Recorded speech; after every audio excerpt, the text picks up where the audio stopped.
Kambal ni Coco Martin, lumabas na.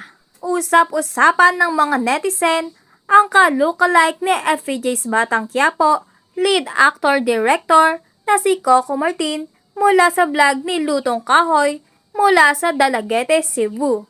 Makikita sa vlog na talagang halos kamukhang kamukha ni Coco Martin ang naturang lalaki na pwede nga raw ipasok na kadouble sa serye. Wish din ng mga netizen na magkaharap ang dalawa balang araw. Narito ang ilan sa mga reaksyon at komento ng netizen. Coco Martin na napabayaan sa bukid. Hala, kamukha nga. Para talagang mas kamukha niya si Coco Martin kumpara sa original na Coco. Coco Martin Pro Max. Pero ayon sa mga netizen, edited at ginamitan lang ng AI o Artificial Intelligence ito.